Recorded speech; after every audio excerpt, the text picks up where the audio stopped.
요즘에 날씨가 작년에도 이랬나요? 작년에도 날씨가 이랬어? 작년에는 다 외국 갔다 왔나 봐. 날씨가 시원해서 좋긴 한데 좀 계절다워야 어느 정도 우리 신체 기능도 따라가는데 좀 역행한다 이런 느낌이 들어서 좀 서운하기는 해요. 다들 식사를 하셨죠? 저도 참 먹기를 좋아하는 사람인데 여러분 식사하실 때 꼭 공부 시작하기 1시간 전에 드시고 또 가볍게 오는 동안에 달리지를 마시고 차근차근 이렇게 걸어오시면 좀 소화도 되고 그 다음에 좀 졸림을 예방할 수 있어요. 전 마스크 좀 벗겠습니다. 이왕 실외에서 마스크를 좀 벗도록 했으면 좀 실내도 좀 벗었으면 좋았을 텐데 이런 생각을 해요. 이제 여기 왜 여러분들 5급 행정고시를 택하셨어요? 네. 여기 사범대, 교대. 사범대도 없고 교대도 없어요? 거의 대부분이 작년까지 보면 사범대하고 그 다음에 교대 이쪽에서 있었어요. 그런데 이 친구들이 좀 공부에 대한 매력을 못 느끼나 봐. 그런데 사범대하고 교대 같은 경우는 어찌됐든 교육학 관련 과목을 이수해야 되기 때문에 수박 거달기라도 좀 알고 있습니다. 혹시 교육학 강의 들어보신 분? 둘이 안 들어봤어?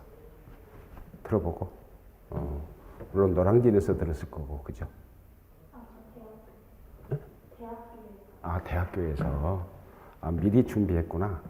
행정고시 교육. 전공이 교육학이어서. 그러면 예비순환반 안 들어도 되는데. 참 아쉬운 생각을 갖는 게 뭐냐면, 원래 시험 제도라고 하는 것은 그래요. 원래 대학이라고 하는 곳이 큰 갖는 두 가지 기능이 있죠. 하나는 뭐냐면 연구예요. 또 하나는 뭐냐면 교수라고요. 가르쳐 주는 거. 그런데 시대 흐름에 따라서 보면 연구를 강조하느냐, 그 다음에 교수를 강조하느냐, 여기에 따라서 대학의 기능과 역할이 달라져요.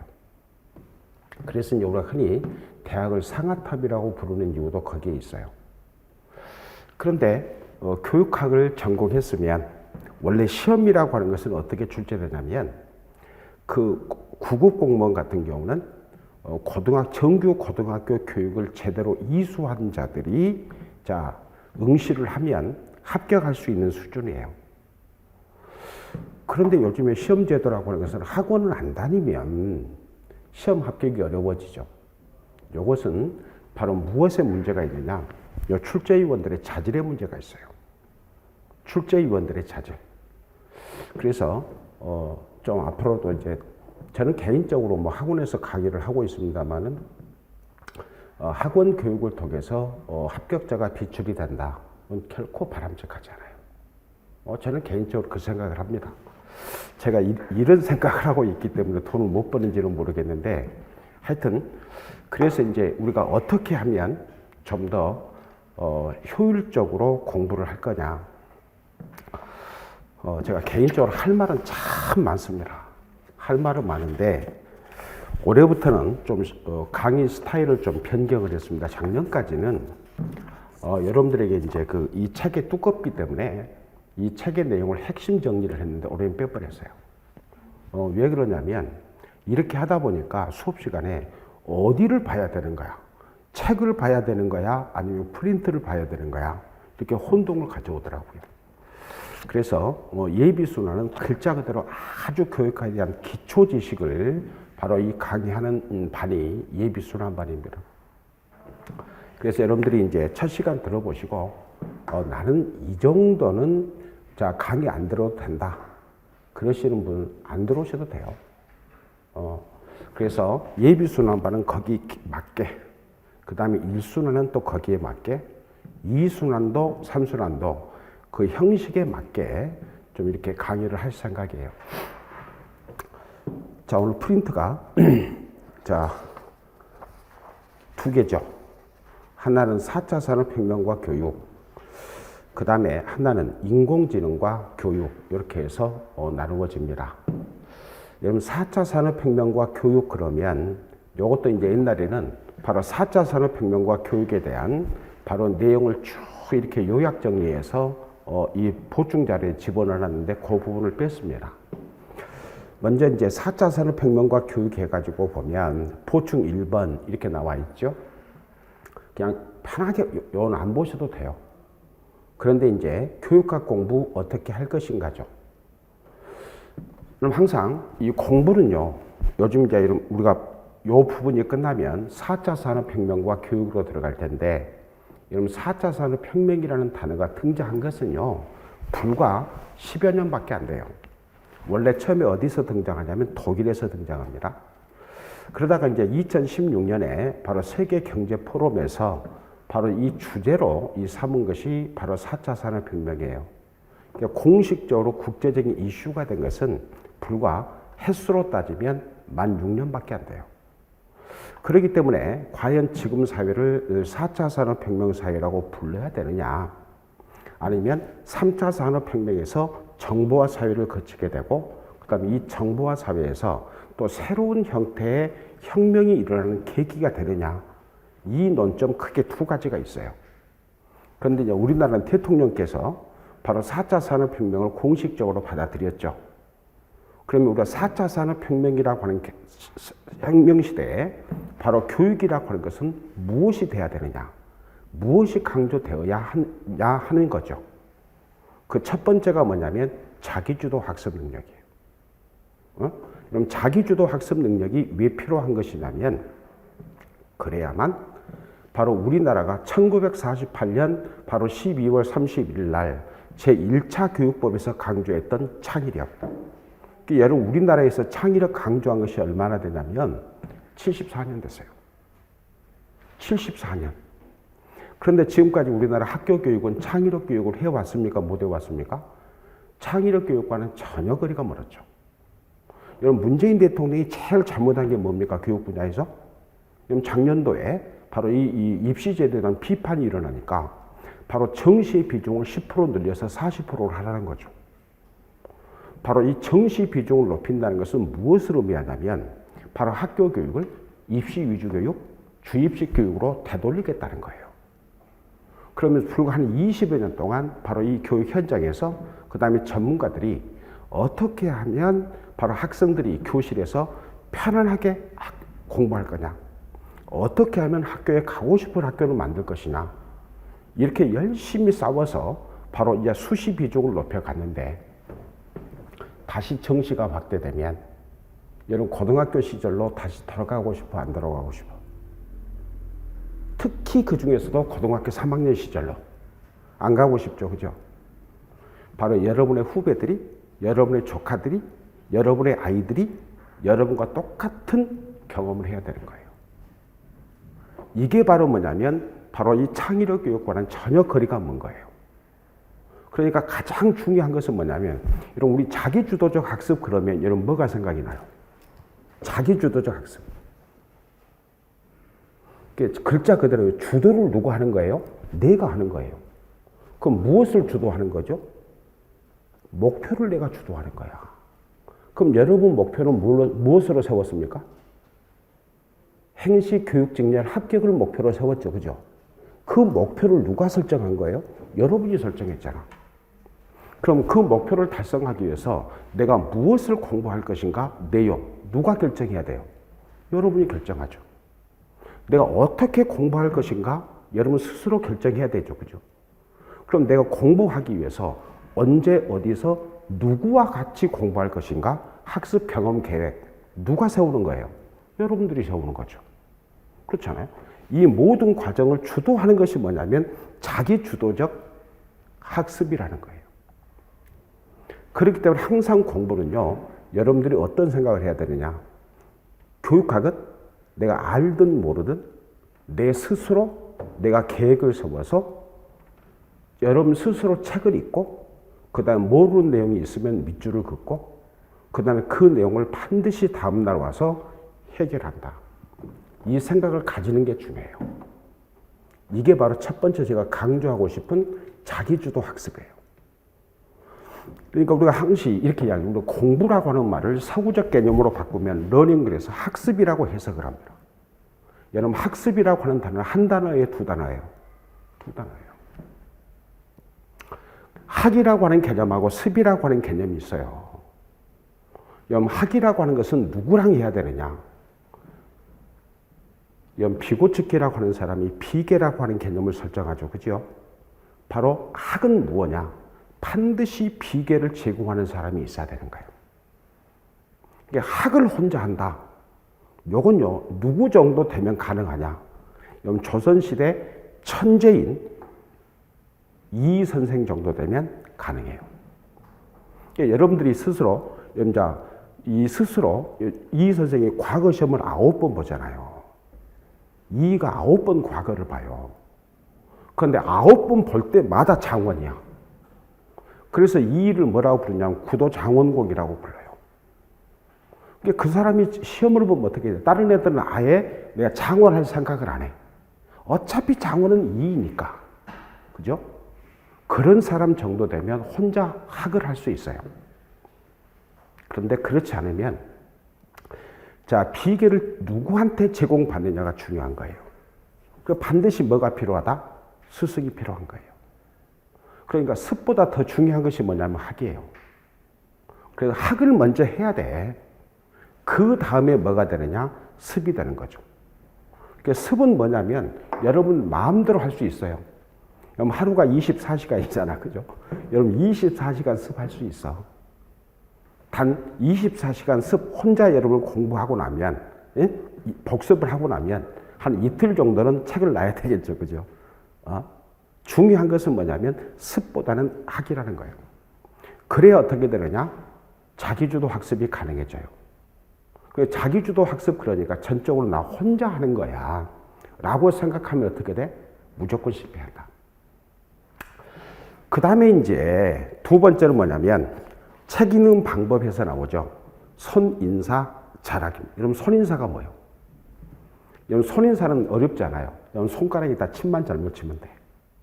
어떻게 하냐? 침 딱 묻혀가지고 여러분 10페이지에 보면 테마 1번에서 4차 산업혁명의 본격화 이렇게 나오죠. 그죠? 자, 책을 보시면 이렇게 넘기는 거야. 이렇게. 요게 손인사야. 여러분 손인사 그러니까 하이파이브 이렇게 생각하시면 큰 오산이야. 손가락에 뭐만 잘못 치면 된다? 침만 잘못 치면 돼. 요것은요, 바로 교육학뿐만 아니라 여러분들이 시험 보는 모든 과목이 있잖아. 자, 율곡 이의 선생이 나는 별로 안 좋아합니다. 천재들은 나는 별로 안 좋아해. 그런데 율곡 이의는 항상 뭐라고 그랬냐면 정독을 하라고 그랬어. 그런데 자기는 천재니까 자, 이 사서 5격을 다 읽으면 읽는 대로 다 이해가 빠르니까 머릿속에 저장되니까 그 사람 정독해도 돼. 그러니까 대부분 사람들은요 99.9%는 천재가 아니에요. 그럼 어떻게 되느냐? 아니 13페이지에 무엇이 있는지를 알아야 될 것 아니에요? 그래야 되잖아. 그러니까 여러분 손인사를 잘해야 돼. 요거. 그러면 요 책을 여러분 이 일정한 속도로 여러분 넘긴다고 가지고 봅시다. 여러분 1298페이지까지 내가 딱 이 속도로 한번 해봤거든요. 이 속도로 집에서. 내가 말은 그렇게 했는데 잘 못하면 안 되잖아요. 그죠? 넘겨봤더니 28분 걸려요. 그럼 28분 걸리면 어떻게 되느냐? 한 번 책 읽은 거예요. 그 다음에 두 번째 넘길 때는 어떻게 되냐? 조금 더 속도를 늦춰요. 한 35분대로. 그 다음에 세 번째 할 적에는 40분대로 늦춰요. 이렇게 해서 책을 넘겨야 돼. 손인사 잘해야 돼. 손인사 잘하기. 그래서 계속적으로 손인사를 잘하면 어떻게 되느냐. 손가락에 지문이 사라질 수 있어. 그런데 손가락 지문은요, 크게 문제가 안 돼. 네, 그래서 항상 손인사 잘해라. 그래서 여러분들 내가 항상 이야기합니다만은, 여러분이 시험 보고자 하는 과목에 수험서 있죠? 10번 시험 보고, 10번 보고 넘어가면 무조건 합격이에요. 여러분들, 자, 이 5급 행정고시의 교육직례를, 상담을 하거나 공부를 해야 하겠다고 마음먹었을 때, 우리 학원에 가면 뭐 공부 합격수기인 거 나눠준 것 같더라고. 그죠? 저는 한 번도 보진 않았습니다만은, 합격수기 보니까 어떻게 돼요? 보통 빠르면 3번, 아니면 많으면 6, 7, 8번 만에 합격하기도 하죠. 그죠? 그 사람들은 공부를 제대로 안 해서 그래. 여러분들이 모든 과목을, 그죠? 10번 책 넘기고, 그 다음에 6번째, 7번째 때는 정독 들어가면 돼요. 7번째 정독이에요. 그렇게 되면 어떻게 되느냐? 놀라운 현상이 벌어져. 여러분 딱 시험장에 가잖아요. 그럼 여러분들이 잘 몰랐을 것 같은 것들이 시험장에 가면 문제를 보는 순간에 1차 시험은 정답이 툭 튀어나와.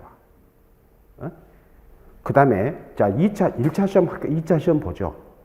여러분 열심히 쓰고 암기할 것 아닙니까? 쓰고 암기했던 것들이 전부 다 머릿속에 남던가요? 아니죠. 그런데 10번 읽고 가면 어떻게 되느냐? 시험장에 문제지를 받는 순간에, 어떻게 쓸 것인가? 어떤 내용을 쓸 것인가? 머릿속에 쑥 그려져요. 쓰기만 하면 돼요. 10번씩 읽으면 반드시 합격한다. 10번 읽어야 돼. 아니, 그래야 책도 산 보람도 있고, 근데 여러분들 뒷바라지 하느라고 고생하신 분들에 대한 보답도 되고, 그렇잖아요. 여러분 1년 빨리 합격을 하면, 여러분 정년퇴직까지 여러분 얼마 버신 줄 아세요? 정확하게 5억 8천만 원 먼저 버는 것입니다. 내가 계산해 봤어. 제가 수 개념 내 자신이 없어가지고 내가 항시 시키잖아요. 처음에 연수 마치고 첫 발령 받았을 때부터 시작해서 1년 월급이 봉급이 있잖아요. 요것을 딱 모아놓고 통장에 딱 집어넣어놓고 정년퇴직할 때까지 없는 돈이라고 생각하고 한번 계산해봐라. 그랬더니 그 돈 나옵니다. 그래서 빨리 합격을 하면 여러분 불안, 스트레스, 좌절을 없애는 거고, 돈도 버는 거고, 그 다음에 또 빠른 승진이 되고, 그래서 10번 읽자는 것입니다. 그 다음에 한 가지만 더 말씀드릴게요. 거기 보면 공부 잘하면 좋은 점이 있잖아요. 공부 잘하면 뭐가 좋아요? 요즘 오늘 보니까 한창 총리 후보자 이 사람들은 청문회 하더라고요. 그런데 공부 잘하면 좋은 점이 뭔 줄 아세요? 굳이 내가 누구라고 소개할 필요가 없어. 다 알아. 그렇잖아요. 여러분 초등학교, 중학교, 고등학교 다닐 때, 여러분 중학교에서 전교 1등 한다, 그죠? 그러면 그 1등 하는 아이는 여러분은 몰라도 여러분은 그 1등 하는 아이 알잖아, 그죠? 그럼 걔가 지나간다 그러면 야, 쟤 우리 학교 전교 1등이야, 그죠? 고등학교도 마찬가지잖아. 대학교도 마찬가지잖아요, 그죠? 그래서 굳이 여러분들이 나는 공부 잘했어. 난 그 다음에 학교 다닐 때 맨날 1등만 했어. 라고 이야기할 필요가 없다, 그 말이에요. 그 아이들이, 자식들이 엄마 아빠한테 제일 먼저 속는 게 뭐가 됩니까? 엄마 아빠 학교 다닐 때 공부 정말 잘했대. 그런데 아이들이 좀 머리가 크니까 알잖아요. 엄마 그러면 학교 다닐 때 상 받았어? 그러면 물어봐. 그럼 상 받았지? 그러면 상 어디 있어? 그러면 없다 그럽니다. 그때부터 아이들이 엄마 안 믿어요. 중요한 것은 뭐냐면 공부 잘하면 좋은 점이 그거예요. 그래서 여러분 다른 방법 하지 말고 결국 시험에 합격하느냐, 빨리 합격하느냐, 늦게 합격하느냐는 무엇이 결정하냐면 여러분 엉덩이하고 싸움이에요. 여러분들이 오래 견디고 그 다음에 조금 있으면 더워지겠잖아요. 그리고 더워지면 또 에어컨 바람 쐬다 보니까 머리 아프잖아요. 또 오래 쐬고 있으면 춥잖아요. 그 잠깐 밖에 나가면 유혹하는 요소들이 너무 많잖아. 바로 엉덩이하고 얼마만큼 싸우느냐. 이것이 여러분 합격을 좌우한다. 자, 이 말씀만 드리고 넘어가겠습니다. 그 다음에 이제 여기 첫 장에 보시면 논술 작성 시 유의할 점은 내가 그냥 올려놨는데 설명하려다가 요거까지 설명하면 너무 시간이 오래 걸릴 것 같아서 중간중간에 저는 요걸 안 보고서라도 설명할 수 있으니까 답안지 쓰는 법이 있잖아요. 요걸 꼭 제가 설명해 드리겠습니다. 제가 항시 이야기를 하는데 지금 신림동에서 여러분들 답안지 쓰는데 망치는 원흉이 누구냐? 행정학이야. 행정학. 여러분 행정학 강의 들었죠? 그죠? 아직 안 들었어? 그런데 행정학 선생님 말하는 얘기 전혀 듣지 마세요. 그 행정학에서는 보면 아주 가관이야. 무슨 놈은 논술에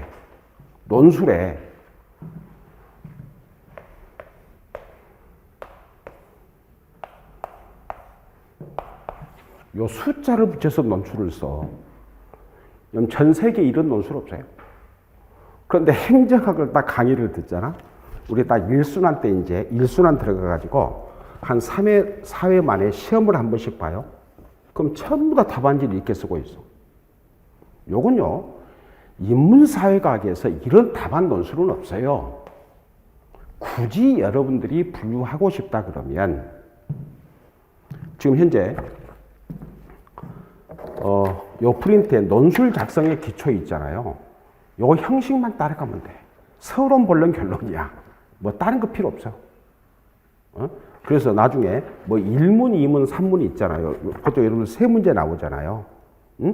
나중에 여러분 어떻게 작성할 것인지 채점 들어가서 가장 난감한 게 뭐냐면 점수를 줄 사람이 없어요. 그런데 대부분 사람들이 그렇게 쓰기 때문에 평균 점수를 줄 수밖에 없는 거야. 무슨 말인지 아시겠죠? 그죠? 나중에 또 이야기합시다. 그 다음에 이제 여기 보시면 1페이지 보시면 4차 산업혁명의 본격화 그래가지고 뭐 문제점 나오죠. 나중에 우리 교재 설명하면서 자, 이 책에서 보충할 부분을 설명하고 넘어갈 거예요.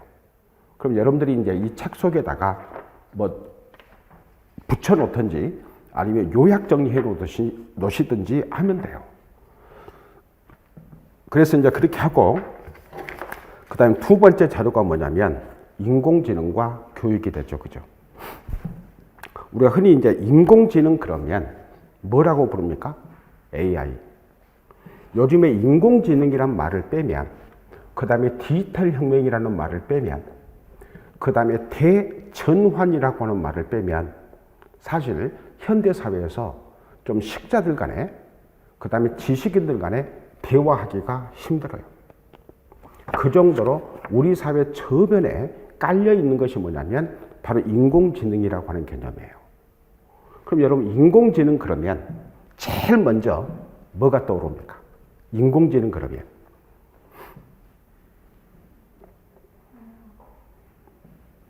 알파고, 그지?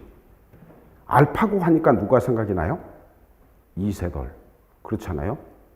그럼 원래 알파라고 하는 것은 뭐냐면 바로 이 컴퓨터인데 이 컴퓨터에다가 인간의 지식과 기능을 집어넣어서 바로 컴퓨터가 학습한 것이에요. 이게 바로 알파고예요. 알파고, 초창기 인공지능이라고 하는 것은 바로 우리 인간의 지식과 기능이 부과되지 않으면 그 기능을 발휘할 수 없는 거예요. 그렇기 때문에 바로 알파고가 바로 이세돌과 바로 바둑을 두기 전에 대략적으로 70만 기보 요것을 학습을 시켰다는 거잖아요. 그러니까 그 당시까지만 해도 어떻게 됐냐면 바로 컴퓨터라고 하는 것은 바로 중앙 처리 장치라고 하는 것은 바로 스스로 학습할 능력이 없다고 봤어요. 그렇기 때문에 어떻게 됐습니까? 이제 알파고하고 그 다음에 이세돌하고 대결하면 누가 이길 것이다. 이세돌이 이길 것이다. 그런데 일국에서 졌잖아요. 그죠? 그래서 사람들이 뭐라고 그랬습니까? 이세돌이 실수했다. 그 다음 이국에서는 이길 것이다. 그죠? 그러나 또 졌습니다. 이게 바로 뭐냐면 인공지능 시대의 서막을 연 거죠. 그런데 이제 그 이후에 어떻게 발달해 갔냐면 바로 알파 제로라고 하는 것이 등장을 했어요. 알파 제로. 이 알파 제로라고 하는 것은 뭐냐? 딱 게임 법칙만 가르쳐 주면 스스로 학습을 해. 예? 이걸 뭐라 그러냐면 강인공지능이라고 해. 그래서 스스로 학습을 해버리는 거야. 스스로 학습을 해가지고 바로 누구와 대결하든지 지질 않아. 바로 이런 시대까지 발전했단 말이죠. 발전했다. 그런데 우리 인간의 과학기술이 얼마만큼 바로 획기적으로 진보 변화했느냐. 불과 4년 뒤 2020년입니다. 어떤 컴퓨터가 등장했냐면 알파 폴드라는 제품이 등장을 했어요. 이 알파 폴드라고 하는 제품은 어떻게 되느냐. 우리 인간을 구성하고 있는 단백질이라고 하는 것에 이 3차원 형태를 예측할 수 있는 컴퓨터예요. 학습이 없어도. 이런 상태로까지 발달한 게 뭐냐면 바로 인공지능 시대다 이렇게 말할 수 있죠. 그럼 인공지능이라고 하는 것은 뭐냐? 첫 줄에 나와 있죠. 개념. 그래서 바로 인간이나 인공지능, 사고나 학습 등 인간이 가진 지적 능력을 바로 컴퓨터를 통해서 구현하는 기술입니다. 이게 바로 인공지능이에요.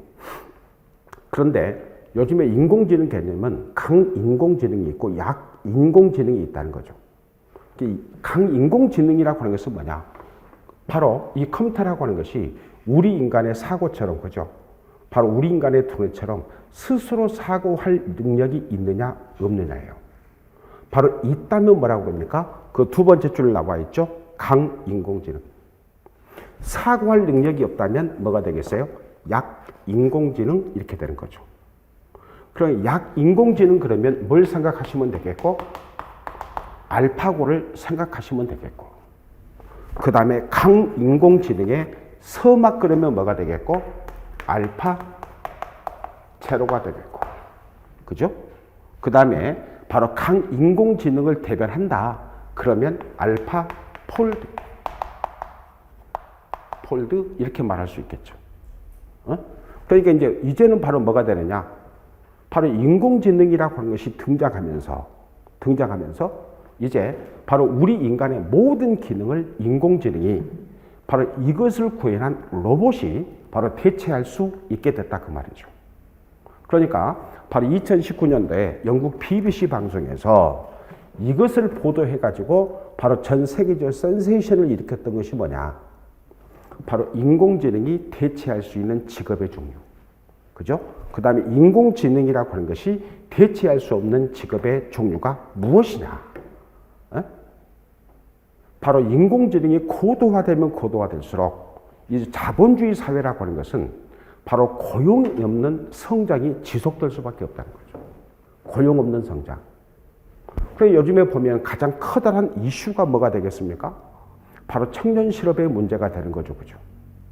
그런데 청년 실업의 문제라고 하는 것을 우리가 인공지능이라고 하는 것을 전면에 내세우지 않고는 이 청년 실업의 문제라고 하는 것은 해결이 불가능해요. 또 기회가 되면 또 이야기합시다. 그래서 이제 그 세 번째 줄에 보시면 밑줄 그어져 있죠. 자아를 지닌 인공지능.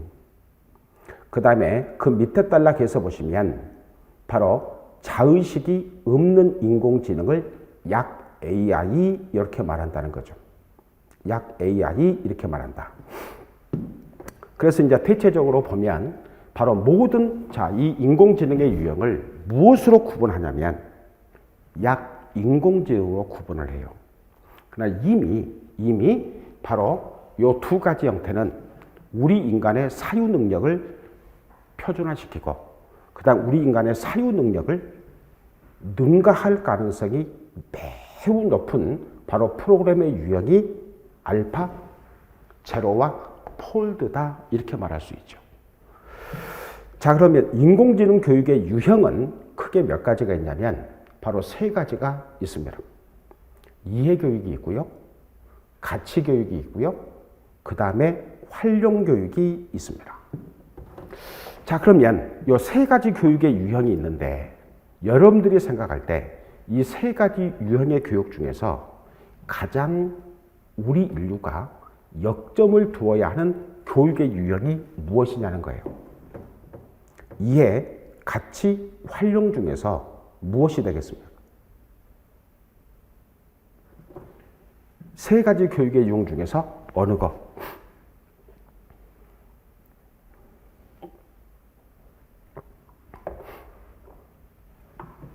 이제 우리가 흔히 그러죠. 우리가 흔히 보면 모르면 중간이라 간다 이런 말 많이 쓰잖아. 그죠? 가치 교육이 가장 중요합니다. 왜 그러느냐? 여러분 생각해 보세요. 제가 이제 대학 졸업하고 그다음에 이제 대학원에 들어가니까 그때는요. 대학원에서 교직원들이 쓰는 컴퓨터 한 대, 그 다음에 우리 학과 전체 사무실에 컴퓨터 한 대가 있었어요. 그런데 그때 이제 어떤 분이 나한테 그런 이야기를 하더라고.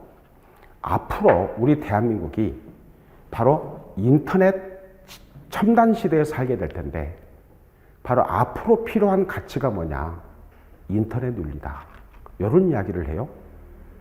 그런데 그 당시에는 인터넷이라는 용어도 생소했고 더더군다나 여기다가 윤리라고 하는 단어를 붙이니까 이건 상상을 못했습니다. 그런데 서서히 컴퓨터 보급이 늘어나면서부터 그 다음에 인터넷이 이 전국의 가정에 깔리기 시작하면서부터 어떤 문제점이 발생했느냐. 우리가 흔히 말하는 해킹의 문제가 있었습니다. 그 다음에 정보 유출이라고 하는 것이 생겨났어요. 바로 이런 것들이 전부 다 뭐냐면 인터넷 윤리와 직결되는 문제들이에요. 지금 현재도 우리나라에서 많은 문제들이 발생하고 있죠. 그죠? 바로 개인정보 유출 같은 거. 바로 인공지능에서도 무엇이 필요하다 한 가운데 가치 교육이 가장 중요하다 이렇게 볼 수 있죠. 그럼 현재 우리나라 바로 초등학교, 중학교, 고등학교, 대학교에서 아직은 어느 단계에 머물러 있냐면 이해교육에서 이제 활용교육의 단계로 넘어가고 있는 거예요. 그럼 이해교육이라고 하는 것은 나와 있죠. AI, 인공지능의 용어, 지식, 개념, 원리, 법칙, 알고리즘, 등의 이론과 실습을 통해서 지식과 기능을 갖추는 거죠. 그럼 생각해 보세요. 우리나라도 그러면 인공지능이 전 세계적인 주류로 자리를 잡았으니까 우리나라 학교 교육에서도 바로 인공지능에 관련된 바로 기본적인 교육을 해야 되겠습니까? 안 해야 되겠습니까? 해야 되겠죠. 그러면 여러분 인공지능이라고 하니 느닷없이 지금부터 요이 똥 하면 인공지능이 바로 새로운 로봇이 만들어집니까? 아니죠. 바로 인공지능을 움직이는데 가장 핵심이 되는 것이 뭐예요? 컴퓨터죠. 그렇잖아요. 그래서 우리나라 2015 개정교육과정, 다시 말하면 2018학년도부터 소프트웨어 교육이라고 하는 것을 바로 정보교육이라고 해서 바로 초등학교 때부터 체계적으로 가르치죠. 그죠? 이게 바로 뭐냐면 이해교육이야. 거기다 써놓으세요. 소프트웨어 교육. 이렇게 쓰면 됩니다. 소프트웨어 교육. 그 다음에 이제 두 번째를 보시면 활용교육이 되죠. 활용교육. 그래서 이제 활용교육이라고 하는 것은 바로 이해교육에서 습득된 지식을, 이해교육을 통해서 습득된 지식을 내가 직면하고 있는 문제를 해결하기 위해서 어떻게 실제 생활에 활용할 거냐. 이게 바로 뭐냐면 활용교육이에요. 그래서 현재 보면 그 두 번째 줄 나와 있죠. 산업융합 동그라미 교과 융합입니다. 교과 융합. 그래서 바로 이 교과 융합의 형태로 우리나라에서 지금 현재 교육학보다는 아직까지는 순수한 교육학 분야보다는 바로 이 교수 학습 방법론에 연결된 스팀이 있어요. 스팀. 그래서 스팀은 S는 뭐가 되냐면 사이언스, 과학이 되죠. T는 테크놀로지, 그 다음에 엔지니어링. 우리나라 교육 과목에 엔지니어링은 있습니까? 없습니까? 없어요. 그 다음에 여기는 아트죠. 아트. 그 다음에 매디매틱스. 그래서 바로 이 융합이 되죠. 그 다음에 나중에 우리가 4번째나 5번째 날 되면 우리가 교육정책 융합이 있죠. 그죠? 나중에 평생교육에 가서 개략적으로 여러분에게 좀 맛만 보여드리겠습니다. 왜냐하면 이 자료를 가지고 쭉 설명하게 되면 어떻게 되느냐. 그럼 직렬 바꾼다. 교육학 안 하고 다른 직렬로. 아마 일반행정이나 요리 바꿀지도 모르기 때문에 우리가 맛만 보는 것으로 하겠습니다. 교육정책, 그 다음에 활용, 여기는.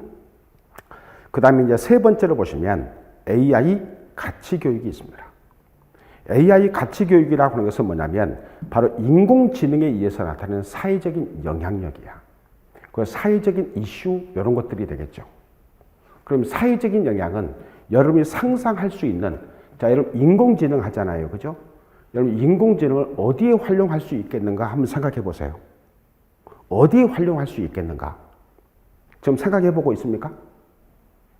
그러면 바로 그 활용하게 되면 바로 그 활용할 수 있는 자리에 누가 있냐면 인간이 있습니다. 그러면 바로 인공지능이 대체를 하게 되면 우리 인간은 설 자리가 없어지겠죠. 그죠? 이게 바로 뭐냐면 영향이고 이게 바로 이슈예요. 우리 가장 대표적으로 보면 바로 인공지능을 활용한 로봇이라고 하는 것이 얼마 전에 대통령 선거 때 모 후보를 대신해서 여러분들은 공부하느라고 TV를 안 봤겠구나. 생각해 보세요. 그러면 바로 인간 누구누구와 인공지능 로봇 누구누구의 근본적인 차이점은 뭡니까? 사람이냐 기계냐죠. 그죠? 그런데 사람은 어떻게 됩니까? 이 사람은 인공지능 로봇을 내세우기 전에는 일 실수를 했잖아. 그죠? 심지어 일을 막 2번, 3번, 4번 실수를 해버렸잖아. 그죠? 그럼 인공지능은 어떻게 돼? 딱 입력만 시켜놓으면 그대로 입력된 대로 이 말을 하기 때문에 실수를 해요, 안 해요? 안 해요. 응? 과연 인공지능이 사람의 역할을 대신할 수 있느냐 없느냐의 문제, 이런 것들을 엄밀하게 다루는 것이 뭐냐면 가치교육이에요. 그렇기 때문에 바로 가치라고 하는 것, 이 가치는 다른 말로 하면 가치관이 될 거예요. 또 다른 말로 하면 뭐가 되느냐? 바로 도덕심이라고 하는 말로 설명할 수 있을 거예요. 만약에 이것이 올바르게 확립되어 있다면 바로 인공지능을 활용한 로봇으로 인한 바로 이 사회적인 문제, 이것을 줄이는 데 기여할 수 있겠죠. 그죠?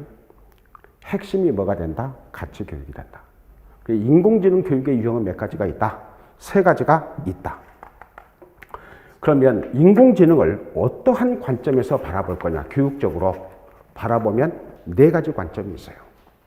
그럼 다음 페이지 넘어가면 실용주의적 관점이 있어. 실용주의적 관점. 2번째가 뭐냐면 활용주의적 관점이 있어요. 그 다음에 학문주의, 역사주의적 관점이 있고, 그 다음에 구성주의적 관점, 이 4가지가 있다 그 말입니다. 4가지가 있다.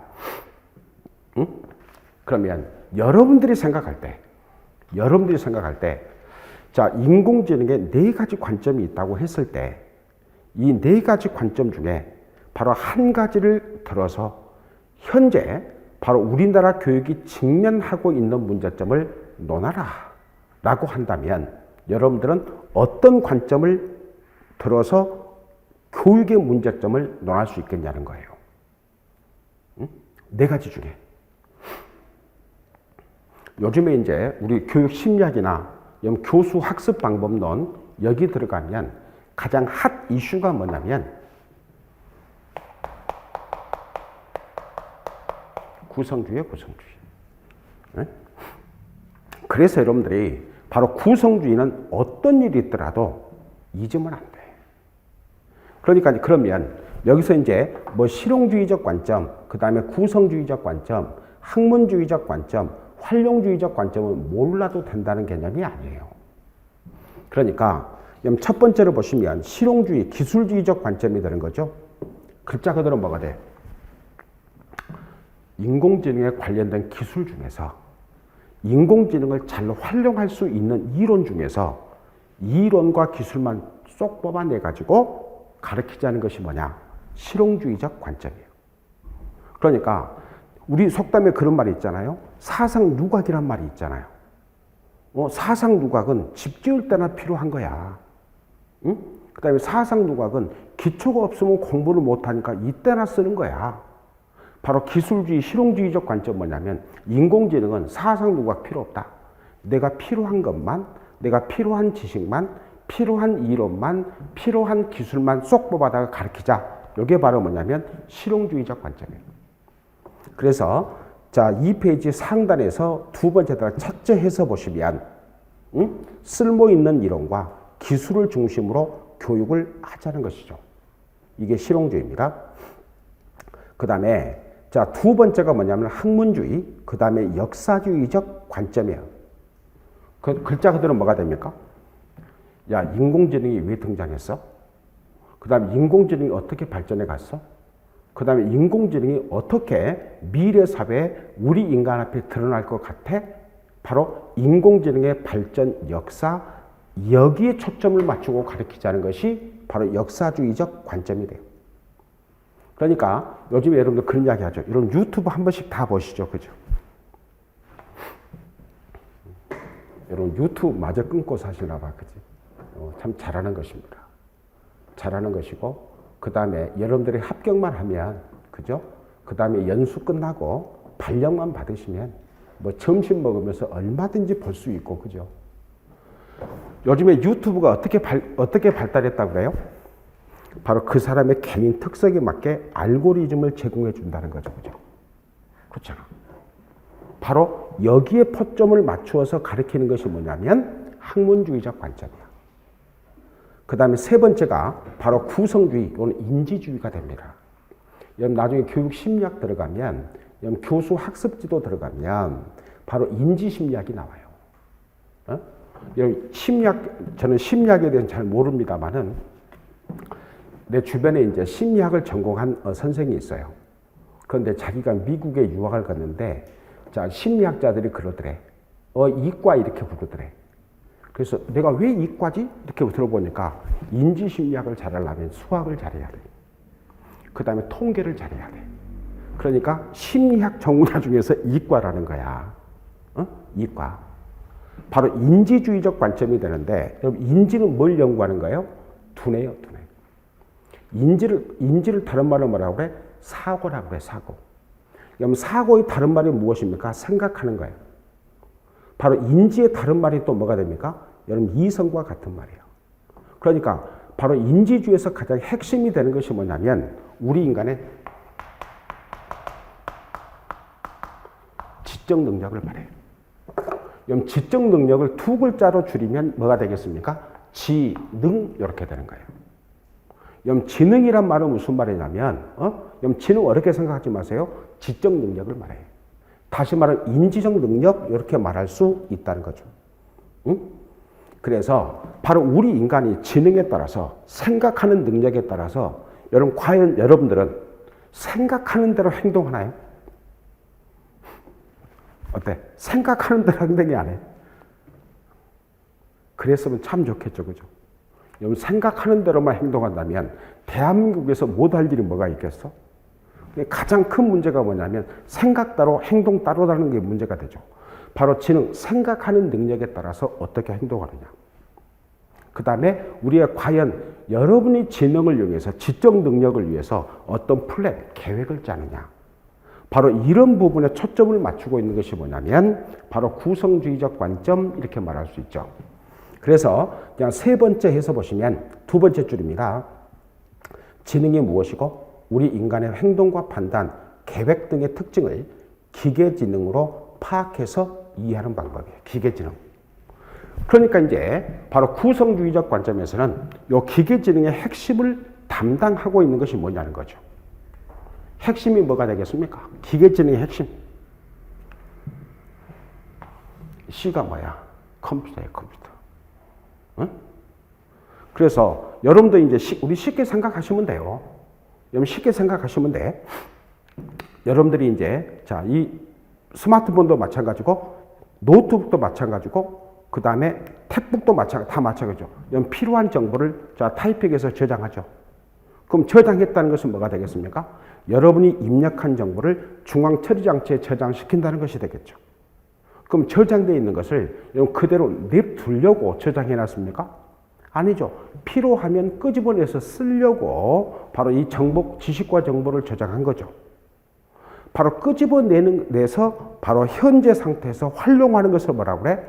리허설. 이걸 시연이라고 그래, 시연. 응? 이걸 시연이라고 그래. 에?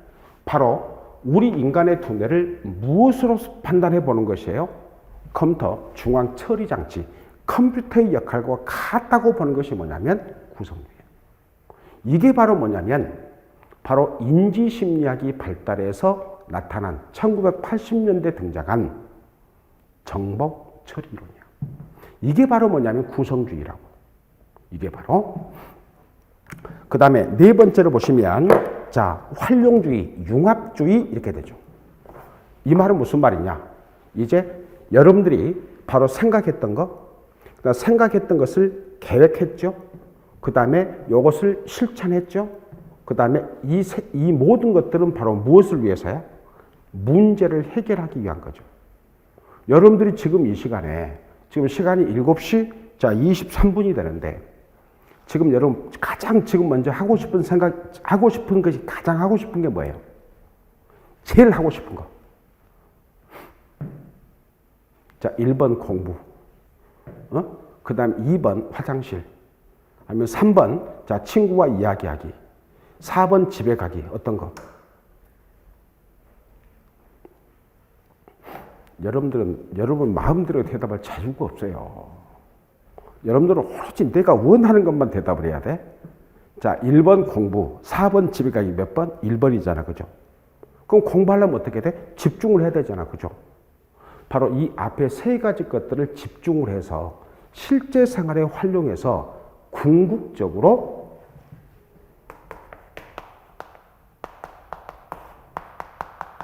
문제 해결을 목적으로 한다는 것이 뭐냐면 네 번째 나와 있는 것이 활용주의가 됩니다. 활용주의.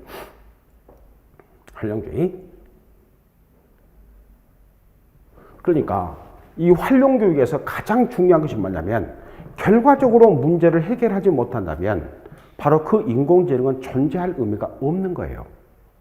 그러니까 생각해봐요. 자, 예를 들어 아까 스팀이라는 이야기를 했는데 나는 교수 학습지도 가면 얘기를 하겠습니다. 이제 바로 과학이에요. 기술이에요. 그 다음에 아트는 뭐냐면 예술이에요. 수학이에요. 그러면 이것은 필연적으로 무슨 교육이 될 수밖에 없느냐? 주제중심 교육이 될 수밖에 없는 거예요. 그럼 예를 들어서 자, 인공지능이라고 하는 우리 인간의 뇌를 연구한다고 봅시다. 뇌. 에? 그러면 뇌를 연구하는 핵심 자, 학문이 뭐냐면 신경과학이에요. 응? 신경과학이야, 신경과학. 그러면 신경과학이 핵심이 되겠죠. 그죠? 그럼 뭐가 중심이 되겠습니까? T가 중심이 되겠죠. 그죠? T가 중심이 되겠죠. 그렇잖아? 그러면 바로 우리 인간의 뇌가 우리 인간의 정신작용에 어떻게 영향을 미치는가 하려면 바로 교육 심리학을 전공한 학자들이 여기에 들러붙여야 되겠죠. 그죠? 그렇잖아. 그 다음에 또 이것만 있으면 되겠습니까? 아니죠. 심리학이라는 학문이 여기에 덧붙여져야 되겠죠. 그죠? 그 다음에 우리 인간이 어떻게 발달해 왔는가 인류학이라는 분야에서 뇌와 관련된 역할을 설명할 수 있는 전문가 학자가 들러붙어야 되겠죠. 그죠? 또 인접학문이 들러붙여야 되겠죠. 그죠? 그래서 바로 우리 인간의 뇌 작동의 원리, 그 다음에 우리 인간의 전두엽이 역할, 그 다음에 또 우리 인간의 후두엽이 하는 역할을 제대로 밝혀서 뇌를 연구하는 궁극적인 목적은 뭐예요? 결과적으로 우리 인간의 뇌가 어떤 역할과 기능을 하는 것인가를 밝혀서 예를 들어서 자, 암을 극복한다. 백혈병을 극복한다. 이게 바로 뭐예요? 문제 해결이죠. 바로 이것을 목적으로 하기 위해서 우리 인간의 두뇌를 활용하는 거죠. 그럼 이걸 교육적으로 가져오면 예를 들어서 여러분들을 딱 손가락으로 코를 중심으로 해서 한 가운데 세우면 여러분들은 왼쪽이 좌뇌, 오른쪽이 우뇌예요. 그럼 좌뇌 역할은 뭐가 됩니까? 우리 인간의 지적 기능과 관련돼요. 우뇌는 뭐냐? 우리 인간의 정의적인 영역과 관련이 돼. 그럼 예를 들어서 요거죠. 자, 좌뇌가 발달했다. 공부 잘한다. 그죠? 지적 기능이니까. 우뇌는 정의적인 영역이니까 주로 동기, 흥미와 관련되는 것 아니에요? 그 우뇌가 발달했다는 것은 자, 공부를 좋아한다는 거예요. 그죠? 그러면 공부를 잘하는데 공부를 별로 좋아하지 않는데 공부를 잘해. 우리나라 학생들의 전형적인 특징이 뭐가 됩니까? 수학은 무지 싫어하는데 수학은 100점 맞아. 그죠? 그렇잖아. 호기심, 관심 전혀 없어. 그런데 수학 문제만 나오면 다 풀어. 그러면 가장 바람직한 방법은 뭐가 되겠습니까? 수학도 좋아하게 하면서 수학도 잘하게 하면 좋겠죠. 그죠? 그러려면 어떻게 돼? 좌뇌가 발달해서 우뇌를 발달시켜야 되겠잖아. 그죠? 이 두 가지가 상승작용을 일으키면 훨씬 더 즐거움을 느끼면서 수학 문제를 풀겠죠. 이게 바로 뭐냐면 뇌과학이 학생들에게 어떻게 하면 재미있게 즐겁게 공부하게 할 것인가를 연구하는 거예요.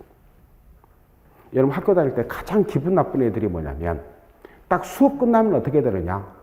친구들보다 더 재밌게 나게 놀아. 막 책상 뛰어넘어. 그런데 그 친구가 시험만 보면 무조건 100점 맞아. 더 잘 놀아. 야, 우리 땡땡이 치고, 야, 우리 오뎅 먹으러 가자. 그러면 앞장서서 가. 그런데 시험만 보면 100점 맞아. 걔네들이 뭐냐면 좌뇌, 우뇌를 모두 활용하는 애들이야. 이건 실험적으로 검증해서 입증이 된 거예요. 바로 이것이 바로 뇌과학. 이것이 바로 뭐가 돼? 네 번째가 되는 거죠. 그 다음에 4번. 자, 밑줄 소프트웨어 교육과 그 다음에 인공지능 교육 이렇게 해서 나오죠. 그래서 바로 소프트웨어 교육 그다 써놓으세요. 자, 2015 개정교육과정. 그때 가서 봅니다. 그래서 여러분들이 소프트웨어 교육은 바로 우리나라 교육과정에서 언급하고 있기 때문에 바로 그때 가서 보는 것으로 하고 다음 페이지 넘어가면 인공지능 시대 학교 교육 이렇게 됩니다. 학교 교육. 그러면 여러분 이걸 생각해 보셔야 돼요. 우리나라에서 학교 교육에서 인공지능 이것을 강조하게 된 계기가 있어요. 언제냐면 2019년 7월 달입니다. 여러분도 이름 들어봤을 거예요. 여러분도? 여러분 손정의라고 하는 사람 들어봤죠? 손정의. 일본의 소프트뱅크 회장. 뭐 자수성가한 제1교포. 요 사람을 문재인 대통령이 초청했잖아. 청와대로 초청해가지고 이 사람들이 청와대 근무하는 사람들을 대상으로 대통령을 앞에다 두고 인공지능을 외쳤어요. 인공지능을 계속 외쳤다고. 그런데 여러분 생각해 보세요. 내가 오늘 앞으로 한 10분 동안에 인공지능을 100번 외친다면 여러분들 머릿속에 다른 내용은 전혀 안 들어가더라도 인공지능 하나는 확실히 남겠죠. 그죠? 바로 이것이 반복학습의 효과야. 인공지능을 외쳐요. 그러니까 세계적으로 유명한 바로 사업가가 인공지능을 외치니까 우리도 뭔가 해야 되지 않을까라는 생각을 하게 되겠죠. 그죠? 그게 여기 나와. 그래서 2019년 12월 17일 범정부 차원 인공지능 국가전략이 수립이 돼. 이건 누구 때문이냐? 설적으로 손정희 때문이에요. 손정희 때문에, 손정희.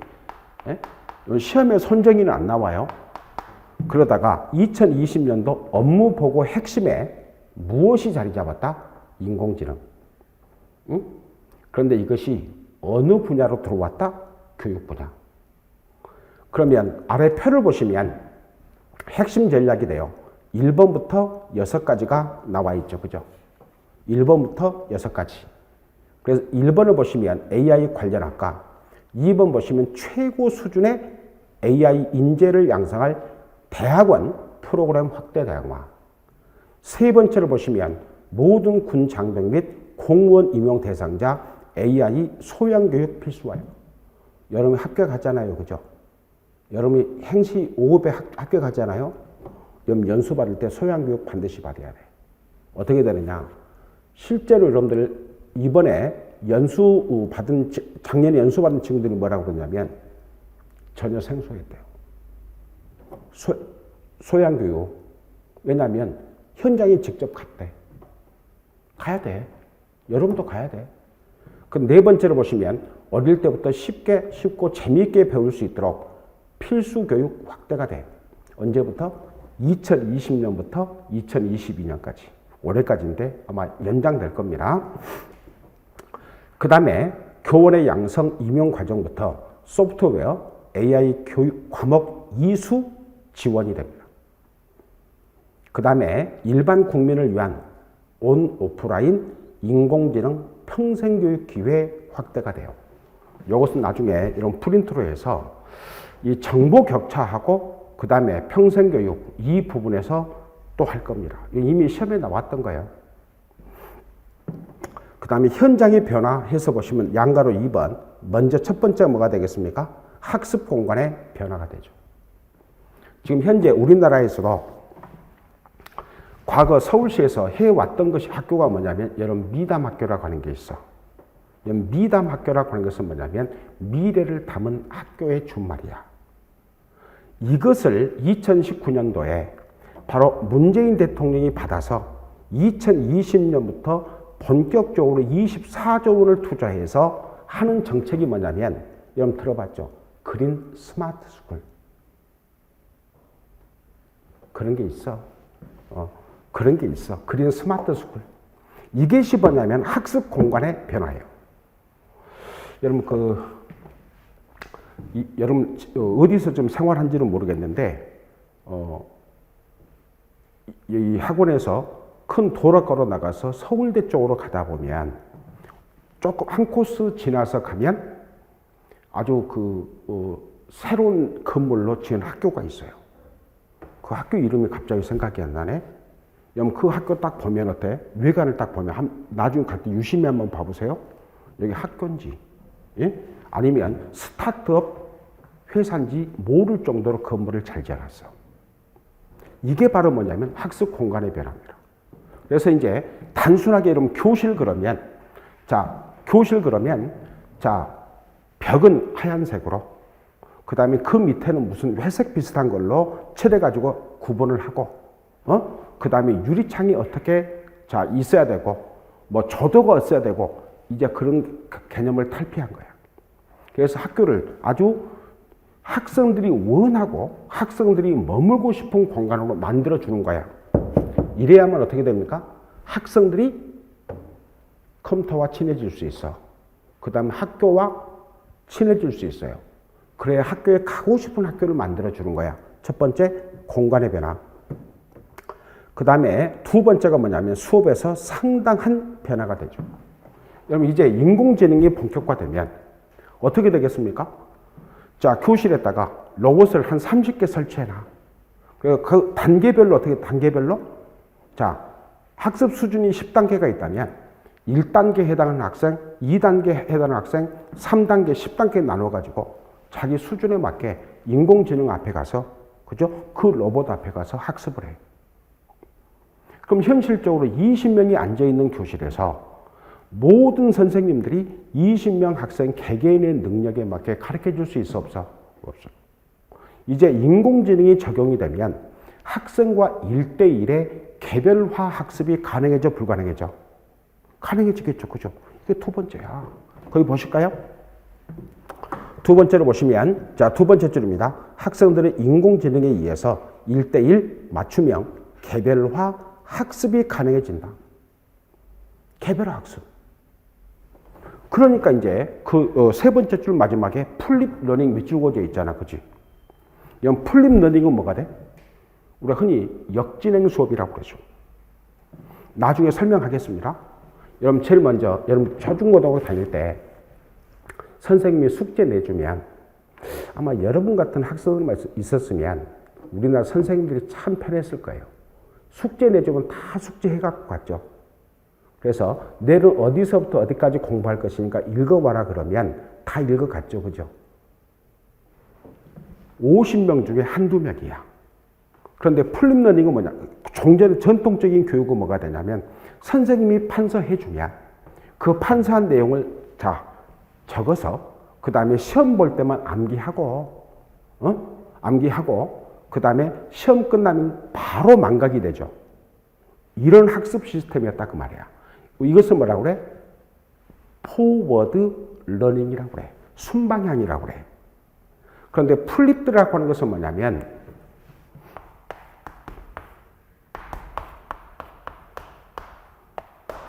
네, 간혹 가다가 제가 그 노트북으로 스펠링을 하면 정확하게 쓰는데 꼭 이 분필만 잡으면 헷갈려. 이해를 하시고 플립드가 맞을 거예요. 대충 맞을 거예요. 그래서 플립이라고 하는 단어는 뭐냐면 확 뒤집다 그 말이에요. 확 바꾼다 그 말입니다. 그럼 무엇을 확 뒤집고 무엇을 확 바꿀 거냐? 바로 여러분들이 먼저 숙제를 해오고 그 다음에 그것을 선생님이 가르쳐주면 수정 보완하는 시스템, 선생님이 먼저 가르치면 나중에 복습하는 시스템, 이걸 바꾼다 그 말이에요. 그러니까 플립 러닝은 뭐가 되냐면 바로 여러분들이 먼저 공부를 충실히 해와. 그러면 나머지 50분 동안은 바로 선생님과 학생들 간의 대화, 토론, 협력을 통해서 문제를 해결하도록 하는 학습이 뭐냐면 플립 러닝이에요. 우리가 4차 산업혁명과 교육하면 또 나와요. 바로 이런 학습이 주가 되는 거죠. 그 다음에 세 번째로 보시면 학습 공간의 대변화가 되겠죠. 그죠? 대변화. 그래서 이제 더 이상 매일같이 학교에 갈 필요가 있어요? 없어요? 없어요. 그렇잖아요? 특히 더더군다나 2025학년도에 우리나라 고등학교에 고교 학점제가 도입이 됩니다. 이제 고교 학점제가 도입이 되면 1교시부터 7교시까지 같은 내용만 배웠던 한 반의 학생들이 이제 서로 배우는 교과목이 달라져.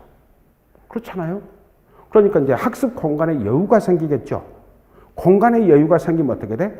이제 다양한 소통의 장이 마련되겠죠. 자, 1학년과 3학년의 소통의 장이 형성이 되고 2학년과 3학년의 소통의 장, 그 다음에 학생과 지역 주민의 소통의 장, 그죠? 그러니까 선생님도 자, 우리 학교 선생님하고 다른 학교 선생님들 간에 활발한 고류 협력의 장이 형성이 되겠죠. 그죠? 이게 세 번째. 이게 세 번째. 응? 그래서 자, 학교의 공간과 시스템은 학생과 교사, 학생과 학생, 학교와 지역사회의 평생교육 관점의 오프라인 소통 공간으로 변화된다 그 말입니다. 여러분 소통이 많으면 많을수록 대화가 많아지면 많을수록 교류가 많으면 많을수록 자, 교육 정보는 질이 높아지겠습니까? 낮아지겠습니까? 질이 높아집니다. 이게 바로 뭐냐면 바로 AI 시대 학교 형태가 될 것이다 그 말이죠. 그 다음에 학교의 역할 해서 보시면 이것은 쭉 한번 읽어보셔도 돼요. 학교 역할과 교사 역할입니다. 이건 쭉 한번 읽어보시되 그냥 던져놓지만 마시고 읽어보시라. 이렇게 하고 좀 쉬었다가 이제 어디로 넘어갈 거냐면 테마 1번 자 10페이지 4차 산업혁명의 본격화 있죠? 여기 들어가서 자 보도록 하겠습니다. 조금만 쉬겠습니다.